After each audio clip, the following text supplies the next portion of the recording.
Srdečne vás vítame pri počúvaní podcastu Odvážneho rodičovstva. Môžete si nás pozrieť aj na YouTube, takže neviem, či nás počúvate alebo pozeráte. Čaute, vitajte.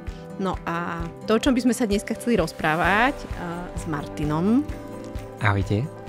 Tak to je škola a smerovanie a potom zmena školy a zmena smerovania a potom všelijaké túžby a sny o tom, že čím budeš a čo budeš robiť.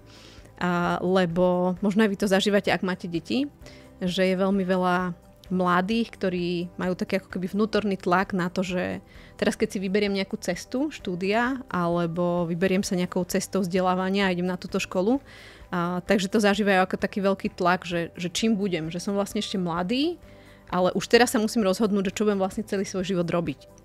No a potom občas sa s tým trápia aj rodičia, že ako pomôcť tým deťom, takže podľa mňa aj som si ja všimla osobne, že rastú také povolania alebo ponuky kariérneho poradenstva, že ľudia vyhľadávajú takýchto odborníkov, aby možno niekedy aj v staršom veku vlastne začali prvýkrát robiť to, čo ich baví. A ja sa stretávam s tým na mojich výcvikoch, že ľudia vlastne niekedy v 30-ke, 40-ke, dokonca niekedy v 50-ke sa vracajú k tomu, čo pôvodne chceli robiť, ale rodičia im to vtedy nedovolili, lebo chceli študovať psychológiu a im sa to zdalo ako blbosť rodičom vtedy, že čo ti budú ľudia platiť za to, že sa s nimi rozprávaš, tak museli ísť napríklad na nejakú technickú školu alebo na niečo. Takže my by sme sa chceli dneska baviť trošku o tom, že ako to je s tým smerovaním, ako to niektorí mladí ľudia prežívajú. Takže možno, Martin, čím si tým chcel byť, keď si bol dieťa? Úplne malý, keď si chcel byť. Ešte. Úplne malý, keď sa ma opýtali, že čím chcem byť, tak to bolo včelár. Ono sa to držalo možno nejaký ten rok, kým som zistil, že to není povolanie. Že to je hobby. A potom som chcel byť cukrárom. Áno, to si pamätám, že ťa to držalo a ešte bol jeden sen, že budeš mať pub. Áno, a ten sa do dnešného dňa drží. Ja si za tým stojím, raz sa mi podarí mať môj vlastný bar. OK, takže aj máme niečo, s čím kráčaš, ako hovorí môj kolega. No dobre, poďme sa baviť trochu o tom, že čo sme povedali na to, keď si ty povedal, že chceš byť cukrár. No, povedali ste, že nie. Alebo teda, aby som bol konkrétny, moji rodičia mi povedali, že môžeš byť cukrár aj bez cukrárskej školy. A ja som vtedy strašne moc chcel ísť na hotelovú školu. Chcel som sa naozaj získať tú zručnosť, našiel som si nejakú, lebo tie hotelové školy sú viacero typov, ja som chcel takú 5-ročnú aj s maturitou, kedy by som sa vlastne vyučil za toho cukrára.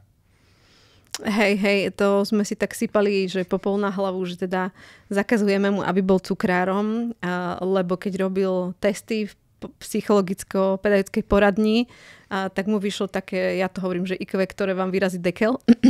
Takže nám bolo úplne jasné, že toto asi nebude úplne ten smer, ktorým by sme chceli, aby si sa vybral, alebo že to asi nebude ani smer, v ktorom ty by si bol úplne šťastný. Takže trošku sme to ako rodičia ako keby ovplyvňovali. A asi vnútorne sme sa tak cítili medzi tým, že dopriati to, čo naozaj chceš, ale zároveň, keď vidím, že to decko ide úplne ako keby z cesty, že toto ani nie je, že ty si ani nejak veľa nepiekol, alebo proste, že to nebola tvoja záľuba. To ani nebolo, že ja som ani nepiekol, ja som ani nevedel piecť. Práve ja som chcel ísť na tú školu, aby ma tam naučili. Že áno, ja som vedel upiecť jeden koláč, ktorý viem upiecť dodnes. Občas aj nevieš. Áno, občas aj neviem, lebo sem tam ho treba jesť s lyžičkou. Ale inak ja som koláče vôbec nevedel piecť. Nevedel som nič z týchto vecí. Vedel som trocha variť, ale to tiež skôr bolo také, že varil som výnimočne a ja som chcel ísť veľmi na tú školu, lebo však tam ma to naučia. OK. Premýšľam nad tým, že či si pamätáš, alebo či vieš identifikovať, že odkiaľ sa tá túžba zobrala. Že neviem. Chcem byť cukrár. Neviem, ale akože mal som takú víziu, že budem mať obrovskú cukráreň. Že možno to začalo Karlíkovou továrňou na čokoládu. Okay. Že jednak som videl, keď som bol dieťa, som videl film ktorý ma akože veľmi lákal, že wow, obrovská cukráreň a hlavne Willy Wonka mal všelijaké možné tie cukrovinky. A potom neskôr ja som čítal knižku, ktorá ma úplne tak nadchla. Že ja keď som si, že ani nie keď som videl ten film, ale keď som si prečítal tú knižku, ako tam opisoval ten celý jeho dej, ten príbeh toho Karlíka, ako prechádzal tou cukrárňou, ako to všetko bolo, no tak to bolo také nádherné, že ako keby to sladké vie ľuďom prinášať obrovskú radosť. Že aj taká malá, drobná vec ako koláčik alebo cukrík vie, a hlavne na deťoch to podľa mňa vie veľmi vnímať, že cukrík je obrovská radosť. A ja som chcel túto radosť tak prinášať ľuďom. No tak to si mi pripomenul vianočnú situáciu, kedy teda Aurora rozbaluje svoje darčeky a my už sa teda tešíme, že dostala Lego a my dospelí sa tešíme viac a v tej Legovej krabici boli zabalené cukríky a samozrejme to bola najväčšia radosť, že tam boli cukríky a my sme tak pozerali, že OK, tak...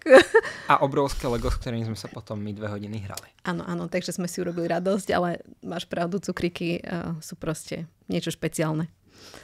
No ale po cukrárskej kapitole, kam teda aj my sme trošku zasiahli a povedali sme, že toto asi nie je tá cesta, že naozaj, že zváž to, že asi ti úplne nedovolíme ísť na takú školu.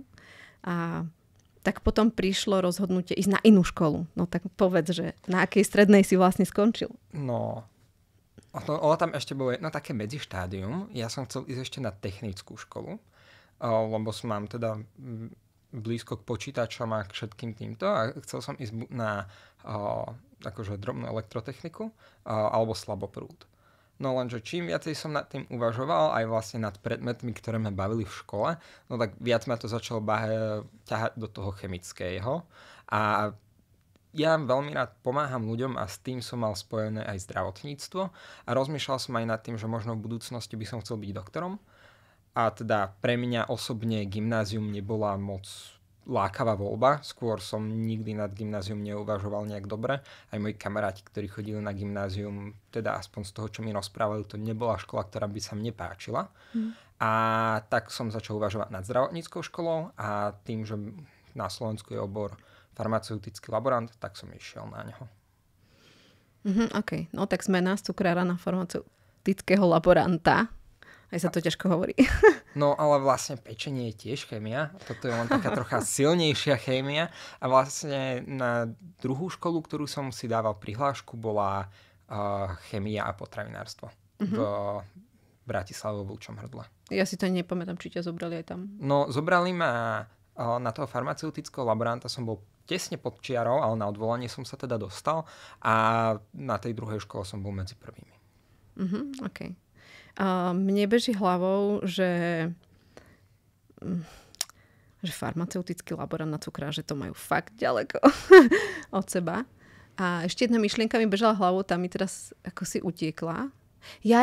Chcela som sa vrátiť k tomu gymnáziu, že ja mám tiež taký ako keby vnútorný postoj, že gymnázium je škola, kde naozaj keď decka idú, tak musíš ísť na vysokú školu a že vlastne stretla som sa ešte ja, keď som bola dievča a študovala som na pedagogickej škole, tak som mala kamošky, ktoré sa rozhodli ísť na gymnázium, ale potom sa rozhodli, že oni už nechcú ísť ďalej do školy a vlastne s tým gymnáziom mali problém sa niekde zamestnať, že potom končili možno v nejakých firmách ako nejaké účtovníčky alebo asistentky, ale že ako keby neboli vyprofilované tým gymnáziom a možno, že aj to malo dopad na to, že ja som vlastne nikdy nebola naklonená potom vo vzťahu k mojim deťom, že chod na gymnázium. Hej, že mne to príde také, že veľmi všeobecné, pripravujúce na niečo, ale čo keď to detsko sa zrazu rozhodne, že proste nechcem ísť na vysokú školu, hej, že chcem niečo iné.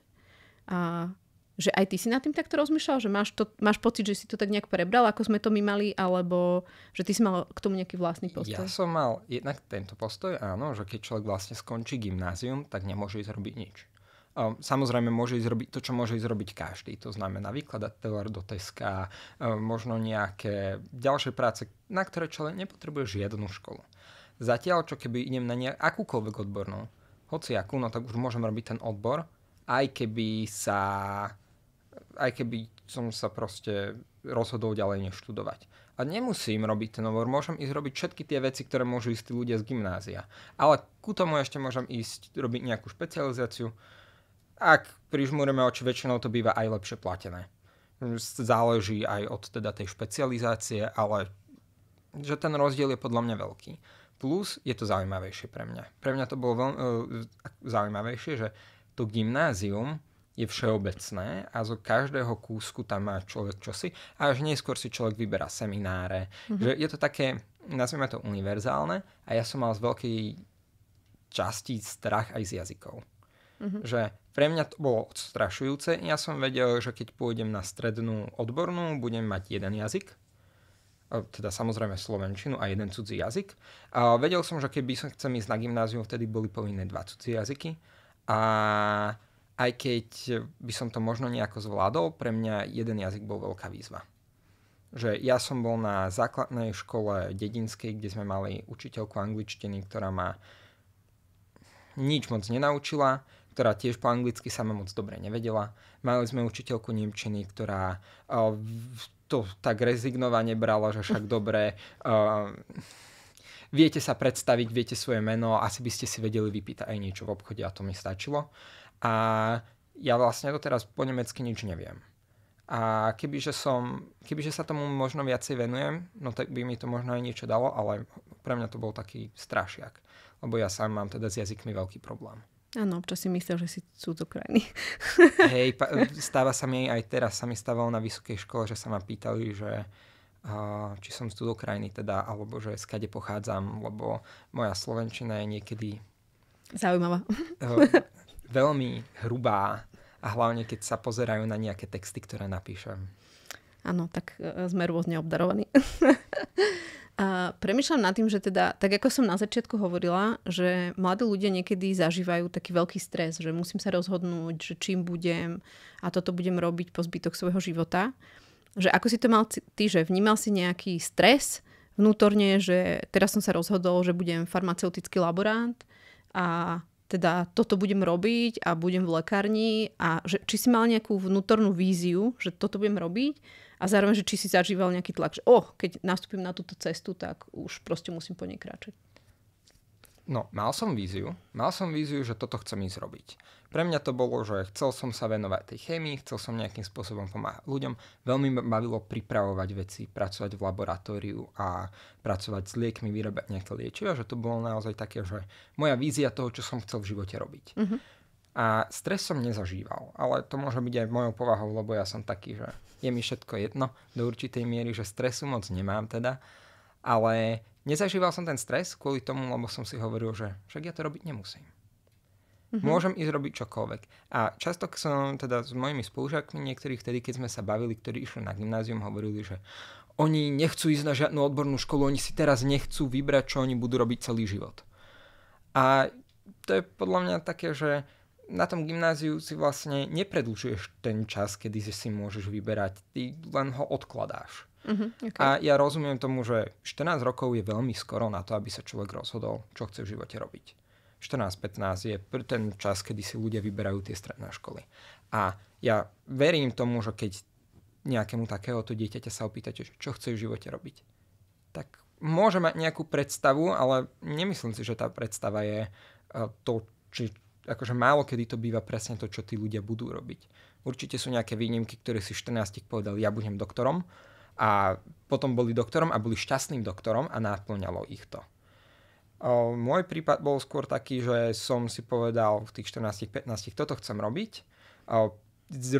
Učil som sa, toto ma bavilo, naplňalo ma to a potom som začal zisťovať, že aha, tak toto asi nebude úplne to, čo som chcel robiť, keď som prišiel do praxe. Máš, alebo mal si teda spolužiakov, ktorí boli na strednej škole iba preto, lebo im to vybrali rodičia? Povedal by som, že áno, ale myslím si, že oni by si to nikdy nepriznali. Boli to také spolužiačky, ktoré presne, konkrétne potrebovali mať dobré známky, dobrý prespech, snažili sa byť tým najlepším, čo mohli byť na škole a mal som z nich taký pocit, že není to vôbec to, čo by ich bavilo. Že Možno by chceli robiť aj niečo iné, ale skôr som mal z nich taký pocit, že asi by to sami pred sebou nepriznali. Nakoľko si myslíš, že tá rola rodiča, že tak ako my niečo sme ti zakázali a potom do iných vecí sme ti až tak veľmi nekafrali, že nakoľko si myslíš, že tá rola rodiča je tam dôležitá, že už teraz ako keby máš čas vysokej školy za sebou, čiže keď sa pozrieš tak naspäť, že nakoľko si myslíš, že rodičia majú diskutovať s tými deťmi o tom, že čo by chceli robiť a mať tam nejaké to odporúčanie a nakoľko to nechať tak, aby si naozaj to dieťa vybralo. V tom čase, kedy aj ty sám hovoríš, že v tých 14 rokoch úplne alebo 15 nemusíš ešte vedieť, že čo by si chcel vlastne robiť. Ja si myslím, že veľkú úlohu to malo. A teda, že rodič to má veľkú úlohu. Lebo ak mne by ste nepovedali, že počúvaj, toto je hlúposť, nechoď tam, som na cukrárovi. Možno by ma to aj bavilo. Nepredpokladám úplne. A keď vidím aj ako niektorí, nazvime to, že môjmu veku blízki ľudia majú nejaké hotelové školy, ako bojujú o zamestnanie, aké majú problémy so zamestnávateľmi. Nebodaj jeden konkrétny prípad mám, kedy sa jedna dievčina snažila založiť vlastnú cukráreň, pekáreň v Bratislave. Ako obrovsky s tým bojuje doteraz, je na pokraji bankrotu, no tak už ako keby niekoľký mesiac to ťahá, takže hrozí jej, že bude musieť byť zavretá. No tak si hovorím, že som naozaj rád, že ste mi vtedy povedali, že počúvaj, nie. Že taký náhľad. Ale na druhej strane nikdy som nemal pocit, že keby vám poviem, že ale ja toto chcem naozaj robiť, že toto je to, čo chcem robiť, no tak nemám pocit, že by ste mi ako keby, že bránili v tom na nože. Skôr mám pocit, že ste mi sa snažili priniesť ten iný vhľad do toho, že nikdy to nebolo také jednoznačné, že nie, nerieš to, ale otvorene ste sa s tým so mnou rozprávali. Že prišli ste, povedali ste, že nemyslíme si, že je to pre teba, skús sa nad tým zamyslieť, možno niečo iné by ťa bavilo, nevyzerá, že by si bol v tom šikovný, že naozaj, že skúšali ste sa so mnou o tom rozprávať, nebolo to len jednoznačné nie. A podľa mňa toto je veľmi dôležité, že rozprávať sa s tými deťmi. Že čo je pre to, čo ich baví. Lebo kebyže ja sa nad tým vtedy nezamyslím, no tak možno robím niečo úplne iné v živote. No ja som počula niekoľko takých prípadov, kedy rodičia povedali svojmu dieťaťu, že sem nechod na tú školu, lebo keď toto vyjdeš, túto školu, tak nebudeš dosť peňazí zarábať a choď sem, lebo teraz ide umelá inteligencia do popredia a technické veci a počítače a tam je kopu peňazí a podobne. Že, čo si myslíš, že je to naozaj tak, že by človek mal zvážovať to, že dám to dieťa tam, kde keď toto ako keby vyštuduje, tak bude mať potenciál zarábať veľa peňazí. Že ako to ty vnímaš? Že, či si myslíš, že proste podľa mňa aj niektoré povolania, ktoré vyzerajú na začiatok, že z tohto nezbohatneš, ale že zároveň, že keď ten človek má tú vášeň a robí to a naozaj sa tomu venuje, že častokrát práve prerazia. Hej? Že ako ty o tom rozmýšľaš? Ja si myslím, že záleží od toho, aký je človek šikovný. Že ak to človeka baví, naplňa ho to, väčšinou do toho prináša inú emóciu. Ak to človek robí len preto, lebo to robiť musí, je to práca, ktorú častokrát môže robiť s nechuťou. A toto je presne tá vec, ktorá podľa mňa ovplyvňuje kopu ďalších vecí. A samozrejme sú povolania, ktoré v priemere zarábajú viacej, sú povolania, ktoré v priemere zarábajú menej, ale nemyslím si, že to by malo byť to rozhodujúce. Ak je človek šikovný a zručný a má nejakú, nazvime to, tú pozitívnu emóciu v tom, čo robí, no tak má podľa mňa tendenciu zarobiť viacej ako človek, ktorý to robí len preto, lebo to robiť musí. Podľa mňa ďalšia vec, ktorá do toho vplýva je, že je veľa ľudí, ktorí sú podľa mňa veľmi šikovní, sú super v tom, čo robia a potom zarábajú ich zamestnávateľia viacej vďaka ním. Že to je podľa mňa ten druhý aspekt toho, že častokrát ten šikovný človek zarobí, väčšinou, keď je ten človek šikovný, tak zarobí viacej peňazí. Potom je už podľa mňa otázka, že komu. Že či človeku, či sebe, lebo robí sám na seba a je šikovný a darí sa mu, alebo človeku, ktorý ho zamestnáva. Okay. No a potom sa stal v tvojom živote zvrat, lebo ty si teda skončil strednú školu a keď už to bolo tak, že bol ten vlastne pol rok pred maturitami a všetko, no tak si všetkých prekvapil, lebo všetci čakali, že tak prirodzene, keď niekto chodí na zdravotníckú školu, tak buď to bude nejaká medicína, alebo to bude farmácia ďalej, alebo niečo. Alebo ísť rovno do praxe. A do lekárne. No a ty si urobil taký husársky kúsok, Martin, na akú školu si sa prihlásil? Prihlásil som sa na architektúru. No ja si myslím, že polka tvojich profesorov odpadla na strednej škole. Veľa z nich si myslelo, že to je len proste vtip. A moja mama si myslela, že to je vtip veľmi, veľmi dlho.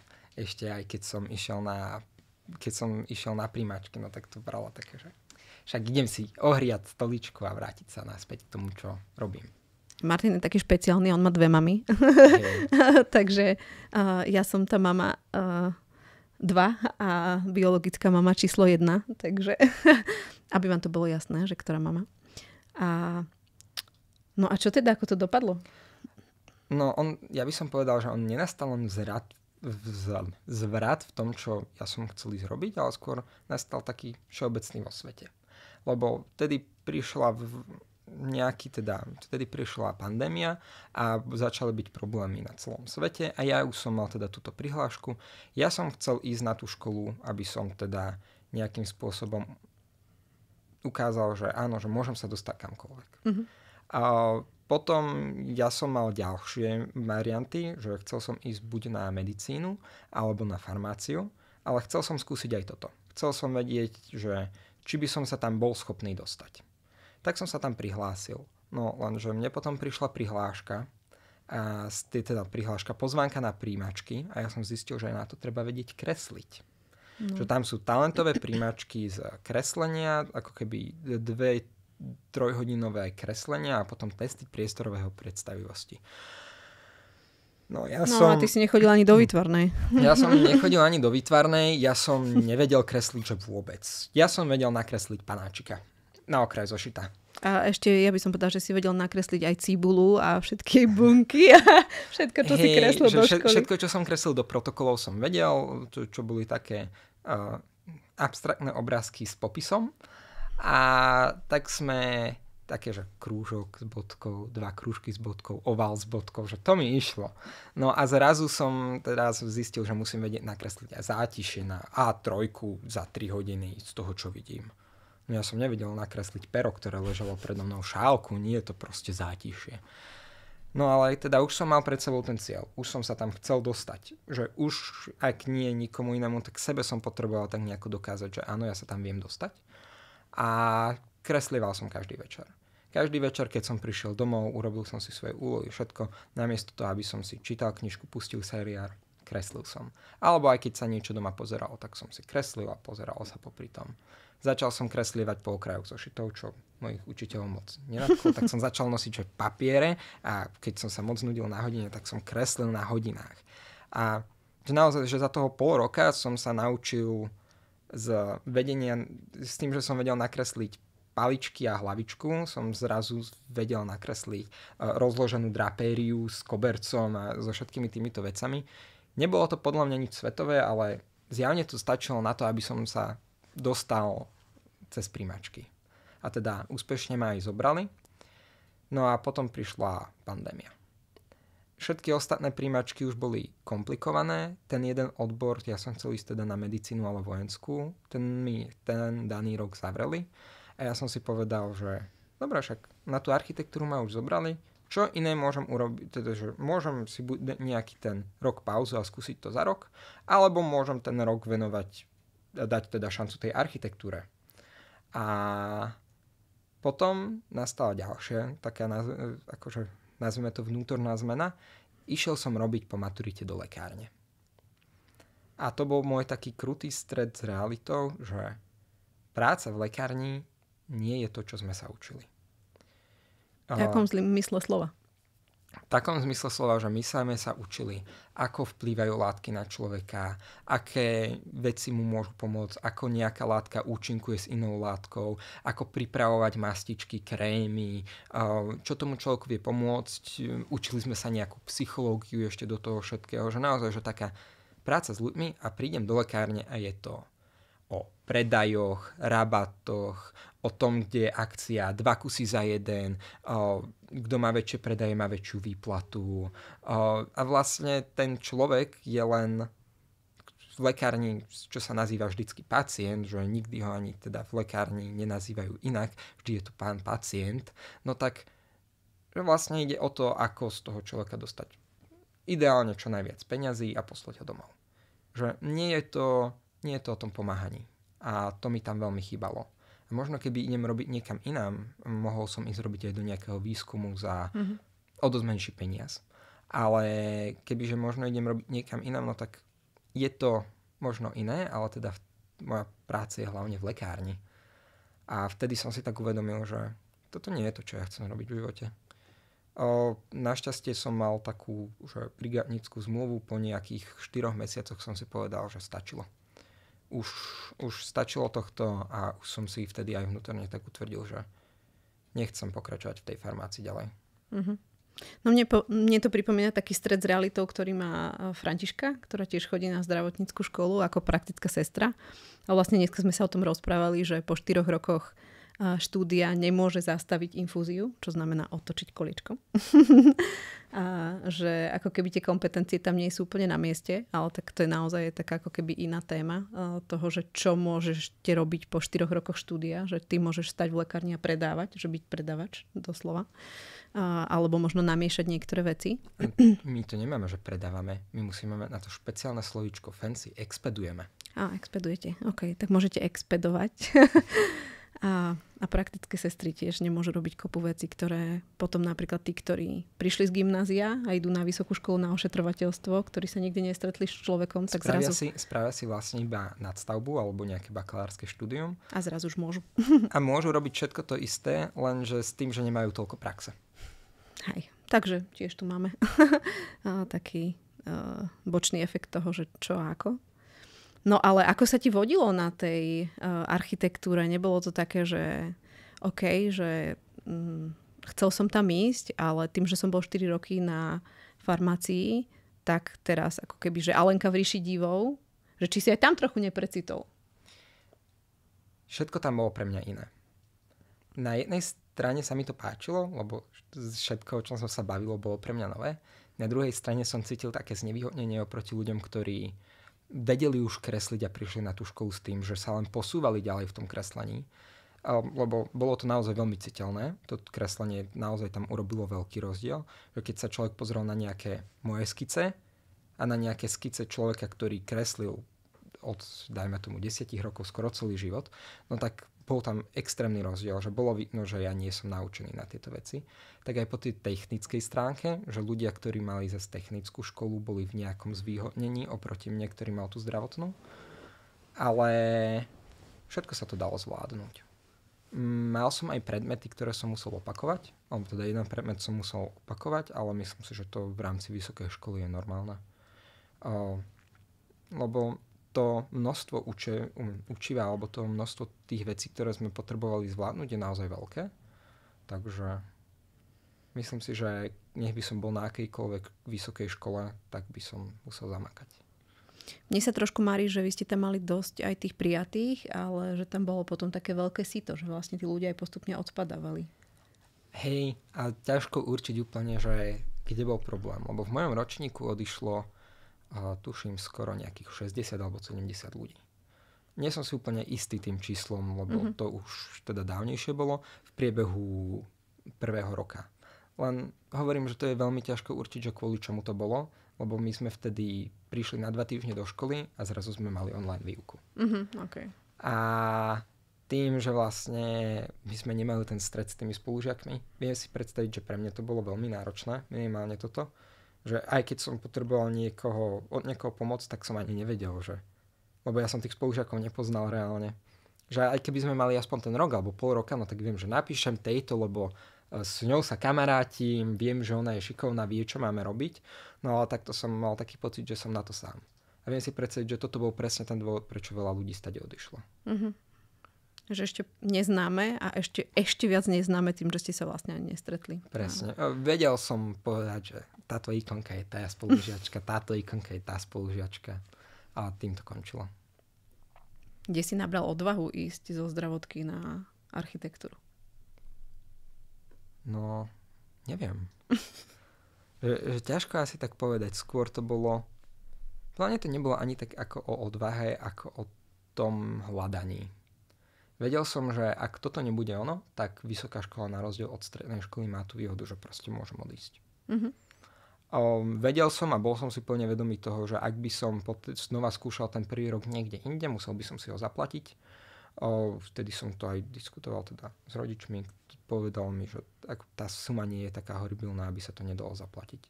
Vychádzalo to okolo... Vtedy, viem, že teraz je to viacej, ale vtedy to vychádzalo okolo nejakých 300 € na semester. Čo myslím si, že je tá cena, ktorá je v pohode za to vyskúšanie toho. K tomuto mi napadá príklad jednej mojej spolužiačky ešte zo strednej školy. Ona išla na gymnázium a bola tam 1 rok a potom sa rozhodla, že ona chce ísť na zdravotnú. Mala tam zlý kolektív, mala tam asi nejaké aj problémy a nepáčilo sa jej to, čo sa tam učia. A nad tým, že my sme boli odborná škola, nemohla pokračovať do 2. ročníka, musela ísť znova od 1. ročníka. A od učiteľov cez mojich spolužiakov všetci boli, že ale však ty si stratila rok. Že proste, ako si toto môžeš proste, že či si s tým pohodia. Ale z môjho pohľadu ona ten rok nikdy nestratila. Ona získala 3 ďalšie roky, ktorá by sa trápila na škole, ktorá není pre ňu. A myslím si, že ten 1 rok kľudne aj toho skúsenia niečoho stojí za to. Druhá vec je ale, že treba byť podľa mňa k tomu taký, že racionálny. Že teraz príde skúškové a samozrejme mám nejaké to obdobie, kedy je na tej škole veľmi náročne. A myslím si, že každý a hlavne v tých prvých ročníkoch počas skúškového zvažuje, že tak toto není pre mňa. Že odídem, hej. S tým som sa aj ja stretla vlastne, že proste napríklad nastúpia na zahraničnú školu, mala som ja takú klientku, nastúpila do Viedne študovať nejaké medzinárodné vzťahy alebo niečo a skutočne v tom prvom roku proste riešila to, že toto asi není pre mňa, nemám tam ani kolektív, že aj ma Rakúšania vnímajú ako niekoho zo Slovenska a že je to pre mňa ako keby náročné. Čiže hej, že toto sa ako keby deje a že častokrát je to moment, kedy vlastne si tie decká povedia, alebo tí mladí dospelí povedia, že zle som si vybral, idem preč. Áno, a to je podľa mňa, že v tomto treba byť taký opatrný. A možno k tomu zase by som použil príklad jedného môjho iného kamaráta. On zvažoval veľmi dlho, že pôjde do seminára.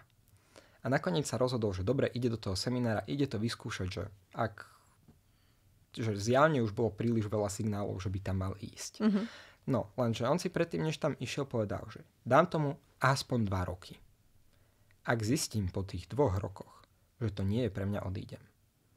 Lebo presne tento efekt potom nastáva, že človek tam je mesiac, 2 a zrazu všetko je nové, všetko je strašidelné, do toho ešte prídu skúšky a človek je úplne, podľa mňa určite človek by sa nikdy nemal rozhodovať v skúškovom období, že či odíde alebo nie. Lebo počas tých skúšok, a ja som to mal tiež podobne, to je také strašidelné, lebo zrazu sa potrebuje človek naučiť veľa vecí, náhodou nedá nejakú skúšku, musí ísť na opravný termín, no tak teraz je tam ten strašak toho, že ja budem musieť ten predmet ešte opakovať. Nebodaj človek nezvládne nejakú skúšku 2-krát, alebo že bude musieť opakovať ten predmet a už je tam ďalšia. Že zrazu ohnie, tak ja ešte k tomuto všetkému budem na budúci semester musieť zopakovať ten predmet. Takže viem, že všetky tieto veci sa vedia navaliť a potom keď si ako keby s nejakým odstupom času k tomu na to človek pozrie, že však vlastne ja už som si ten predmet celý absolvoval, ja ho urobil len znova. Že a aspoň mám príležitosť tie veci, ktorým nerozumiem, sa doučiť. A mám viacej priestoru na to. Že mne napadá, že skúška je od slova skúsiť. Ja to tak humorne hovorím, že ja na prvýkrát chodím si ohriať miesto, aby som na druhýkrát vedel, čo tam mám napísať. Ale tak to je... Hej, ale to je zaujímavé, pretože podľa mňa mnohí to zažívajú tak, teda mladí ľudia, čo ich počúvam, ako o tom rozprávajú, že vnímajú to ako istý druh svojej nedostatočnosti, že proste keď tú skúšku nedám, tak to asi znamená, až to poviem tak možno preexponovanie, že som hlúpy, alebo že sem nepatrím, alebo niečo, že... A s týmto sa stretávam aj ja. A ešte horšie je, keď náhodou niekto musí predĺžovať štúdium. Že ono sa stane z veľmi veľa dôvodov, prečo by človek mohol predĺžovať štúdium. Či už je to že nespravil nejaký predmet v poslednom ročníku alebo neuznali mu bakalárskú prácu, ochorel, mal veľa vymeškaného, má iné životné situácie alebo potrebuje sa niečomu inému viacej venovať. A to je úplne v poriadku, lebo život je život. Vždycky nám do toho niečo príde. A viem to u mojich spolužiakov, že keď niekto teraz predĺžuje štúdium a nemá bakalárku ešte, alebo bol napríklad na Erasme a tak, no tak všetci o ňom hovoria akože no, to je ten, ktorý predĺžuje štúdium a on už s nami v ročníku není a že ako keby vždycky s nejakou takou negatívnou konotáciou, ale však na to tá možnosť tam je, aby keby mi do toho čokoľvek príde, no tak ja to predĺžim o ten 1 rok. Že to, že niekto neurobí skúšku, svet sa nezrúti. Že z môjho pohľadu to vždycky bolo také, že tak ide o to, aby som to vedel. Keď som to neurobil, zjavne to neviem. A tak mám aspoň ďalší rok na to, aby som sa to naučil. Hej, a preto sú opravné skúšky, nie? Hej, preto sú opravné skúšky. Hej, ale že niektorí to naozaj tak zažívajú veľmi, že hlboko, až tak, že proste, že to z ich sebahodnotou niečo robí, že ja tu teda nemám byť a mal som byť niekde inde a že sa ten ich svet tak ako keďže rozčesne na poli. A že toto, keď nespravím skúšku, tak to znamená, že keď mi niečo nejde ľahko, až by som to tak povedala, že keď mi niečo nejde ľahko, tak to znamená, že to nemám robiť. A to je podľa mňa veľmi dôležité to si vedieť, prečo to človek robí. Ja viem, že tú architektúru študujem, lebo ma to baví. A nie len, že preto, lebo ma to baví, ale mám za tým kopu ďalších vecí.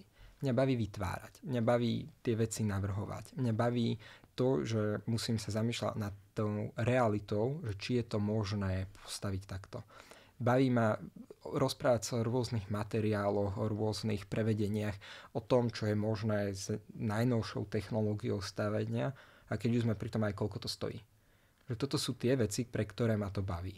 A ešte ťa baví dávať rôzne koreniny, keď vytváraš projekty. A baví ma robiť modely. Že to je presne to, že ja keď si sadnem k tomu, že idem urobiť model, tak ideálne s dostatkom času, ani raz sa mi to nepodarilo a baví ma proste lepiť si tie korene a tváriť sa, že sú to stromy. Takže vytvárať niečo, že to je to, čo ma na tom baví. A podľa mňa toto, ak človek nemá takto určené, no tak príde tá skúška a je zrazu, že moje nervy, ja som nedal statiku. Mhm. Ale že dobre, tak nedal som statiku z môjho pohľadu, ale baví ma robiť všetko toto a ja som ochotný opakovať tú skúšku, opakovať ten predmet, pokračovať ďalej, lebo toto je to, čo chcem v živote robiť. A vidím na mojich spolužiakoch veľmi, že ono to není úplne to, čo ich baví. Mm-hmm. A cítim z niektorých, teda samozrejme nie zo všetkých, mám spolužiakov veľmi veľa, mám ich stále okolo nejakých 100. A cítim z niektorých spolužiakov takú nechuť k tomu, čo robia. A že toto ma tak strašne moc nebaví. Lebo majú niečo majú navrhovať nejaký verejný priestor, alebo že majú robiť niečo, že vlastne tú tvorivú činnosť, ktorú má architekt, no tak si tak pôjde. Že prečo toto musíme robiť? Na čo máme tento predmet? A že nesú si tu nechuť k tomu, ale že je to také, podľa mňa, že keď človek nad tým takto uvažuje, tak treba mať zhodnotené, že čo je teda to, čo ma na tom baví. Mm-hmm. A samozrejme môže niekoho baviť niečo úplne iné. V rámci tej mojej profesii môžem povedať, že napríklad môže niekoho baviť robenie výkresov technických, ale nemusí ho baviť navrhovanie, lebo mňa je to presne opačne, že mňa baví to navrhovanie. Mm-hmm. A tým pádom môže ďalej vytrvať aj cez ten, nazvime to, ateliér, ktorý ho nebaví. Ale kým to človek nemá nejakým spôsobom si určené, že prečo to robím, že ten dôvod, že a prečo toto robím, no tak je to ťažké. Viem si to veľmi predstaviť, že tým ľudí to musí veľmi ťažiť. Uh-huh. A vieš si predstaviť, že príde za tebou niekto taký, kto naozaj začal študovať, možno aj po zvážení toho, že keď toto vyštudujem, tak budem zarábať dosť peňazí, alebo rodičia chceli, alebo všetci v našej rodine, toto je tá línia, v ktorej som mal študovať, ale ja sa s tým nemám úplne dobre. Keby si bol s niekým na debate, tak čo by si mu asi povedal? Záleží veľmi od toho, že čo robí. Uh-huh. Ale tak všeobecne by som asi povedal, že to nerobíš pre iných, robíš to pre seba. A to treba mať určené, že ty to nerobíš kvôli tým rodičom, ty to nerobíš kvôli tým peniazom, ty ty to robíš pre seba. A samozrejme niekto môže mať cieľ, že chce zarábať veľa peňazí a práve preto ide študovať nejaký obor, ktorý má veľký výnos. Bankovníctvo. Napríklad bankovníctvo, hej, že môže ísť niekto s tým cieľom, že on chce zarábať veľa peňazí, no tak ide na danú profesiu, aby zarábal veľa peňazí, že to je úplne v poriadku za mňa. Ale ak on nemá vnútornú túžbu, že toto je to, čo chcem robiť, že toto je môj cieľ, no tak narazí podľa mňa na veľa problémov a potom budem musieť hľadať aj tú odvahu a chuť. Že za mňa ja som nikdy tú odvahu nepotreboval, lebo moja chuť to robiť bola vždycky tak veľká, že som mal jasný cieľ, za ktorým som išiel. A rozmýšľam nad tým, že ty si vlastne doprial aj to cukrárstvo a kávičkárstvo, lebo v zásade si našiel brigádu, ktorá bola, myslím, že raz si robil v takej cukrárni, kaviarni, potom si robil v kaviarni a tak rôzne. Do toho si to zamixoval s tou lekárňou, no tak... Hej, ja som robil veľa vecí a vždycky som ako keby robil to, čo ma bavilo. Že hľadal som si na už vysokej škole nejakú brigádu a brigáda v lekárni teda bola za mňa, že okrem toho, že tam boli zlé podmienky vtedy pre mňa, tak bolo to pre mňa také, že nechcem to ísť robiť. A rozmýšľal som, že čo by som mohol ísť robiť a celkom ma bavilo šoférovanie, teda veľmi ma baví šoférovanie doteraz, tak som si našiel nejaké auto, s ktorým by som mohol robiť taxikára a taxikároval som. A robil som to, lebo ma to bavilo. No, že potom prišli zase iné okolnosti. Začalo byť veľmi veľa taxikárov, málo zákazok pre taxík. No tak som už videl, že no toto mi už moc nezarába. Plus sa mi do toho pokazilo auto, takže by som musel dať obrovský prínos do toho, aby som ho oživil naspäť. A tak som si našiel niečo iné. A mne veľmi baví, ako keby stála tá práca s ľuďmi, prinášať ľuďom radosť. A v dnešnej dobe robiť v kaviarni je veľmi príjemné. A tým som nabral ako keby ďalšiu takú zručnosť, že vlastne tým, že som vždy robil to, čo ma baví, som sa naučil niečo nové. A najprv som robil v takej cukrárňo-kaviarni, kde som teda ale robil s kávou, kde som vynikajúce koláče tam mali. A tam sa mi úplne až tak nepáčilo. A neskôr som prešiel do kaviarne, čisto kaviarne s obsluhou a tam sa mi tiež veľmi páčilo. Rád som robil kávu, získal som tam baristický certifikát, robil som tam skoro 2 roky. A potom znova zase prišlo, že podmienky tam neboli úplne ideálne.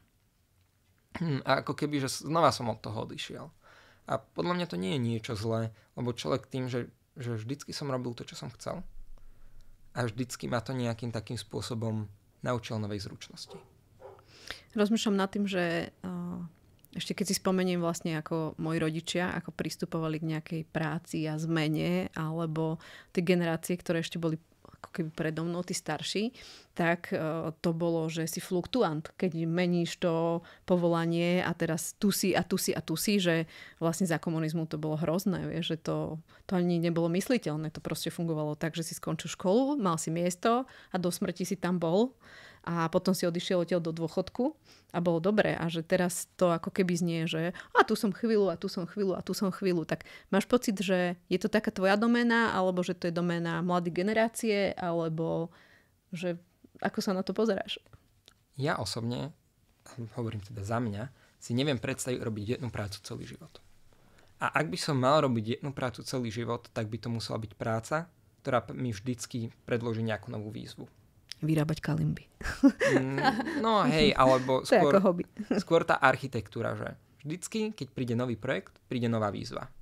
Príde niečo, nové prostredie, nové zadanie a musím vytvoriť niečo nové. A potrebujem znova na to nazbierať nejakú novú zručnosť alebo niečo, aby som sa to naučil. A že za mňa meniť práce je úplne v poriadku a normálne. Viem si predstaviť, že niekomu to nevyhovuje. Viem si predstaviť, že niekto by chcel byť zamestnaný, prísť domov o konkrétnom čase a mať zrazu čas sám pre seba, pre rodinu. A viem si aj predstaviť, že keď už ja budem mať rodinu, bude to iné. Lebo teraz som ešte v štádiu, že zarábam, aby som mal peniaze naviac. Aby si pokryl nejaké hobby. Aby som si pokryl nejaké moje vlastné výdavky. Že stále bývam u rodičov, stále mi kupujú jedlo, stále mi platia, hradia nejaké moje výdavky na žitie. Čiže ja zarábam, lebo chcem. V momente, keď budem musieť zarábať, lebo musím, viem si predstaviť, že to bude iné. Ale neviem si predstaviť, že by som musel zarábať prácou, ktorá ma nebaví.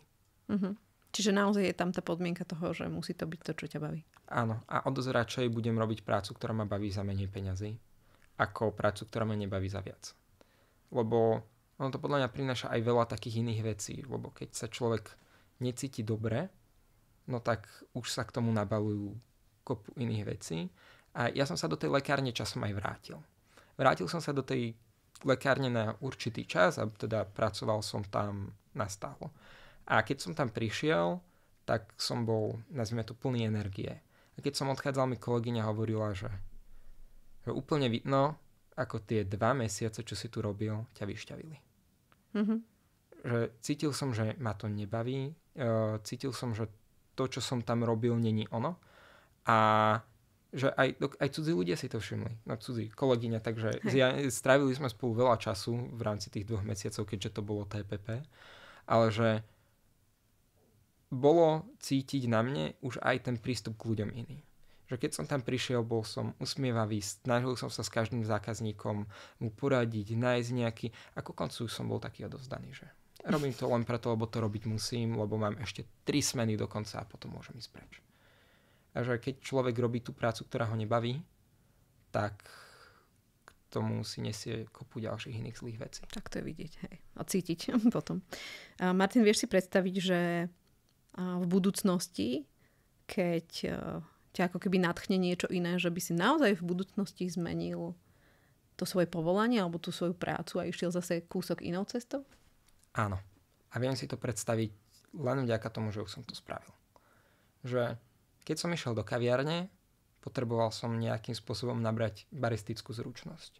A nie je to samozrejme vysoká škola, že by som teraz potreboval 6 rokov študovať, aby som získal titul, že môžem niečo robiť, ale teda musel som sa naučiť nejakú tú novú zručnosť. Keď som išiel robiť taxikára, potreboval som si vybaviť papiere taxikárske. A tiež tam bolo nejaké skúšky, testy a že nebolo to ľahké. A viem si predstaviť, že čím je tá práca náročnejšia, tým vyžaduje možno viacej učenia. Ale stále by som bol ochotný si zmeniť prácu, ak by to bolo to, čo ma baví. A je veľa vecí, ktoré môžem robiť aj bez toho.